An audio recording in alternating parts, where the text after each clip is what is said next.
আসসালামু আলাইকুম সম্মানিত দর্শকবৃন্দ।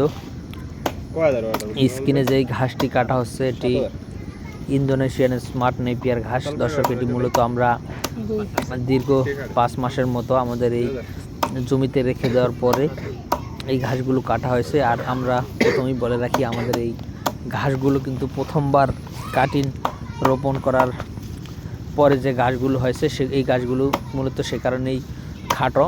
প্রথম স্মার্ট নেপিয়ার ঘাস রোপণ করলে 3.5 থেকে 4 ফিট হয়, এর বেশি কিন্তু হয় না।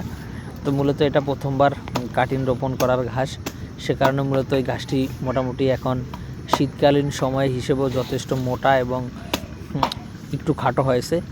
আর 1-2 বার যখন গাছটা কাটা হবে তখন কিন্তু গাছগুলো আরও বেশি লম্বা হবে এবং এত বেশি মোটা থাকবে না।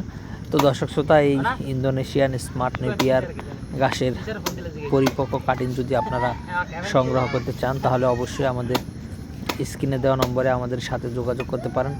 আমরা সারা বাংলাদেশে কুরিয়ার সার্ভিসের মাধ্যমে আপনাদের ঠিকানায় এই ঘাসের পরিপক্ক কাটিংগুলো পাঠিয়ে দিতে পারবো। তো দর্শক, সেক্ষেত্রে আপনার জেলায়, উপজেলায়, থানা পর্যায়ে, এমনকি আপনি যদি এই ঘাসের কাটিংগুলো হোম ডেলিভারি নিতে চান সেক্ষেত্রে আমরা কিন্তু হোম ডেলিভারি দিয়ে থাকি।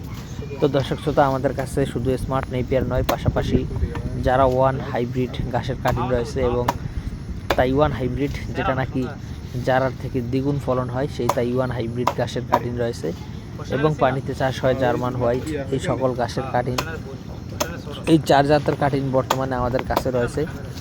এছাড়াও আপনার গুয়াতিমালা এবং জাঞ্জিবার, লাল পাকচন, সবুজ পাকচন, এসব ঘাস আমাদের কাছে রয়েছে।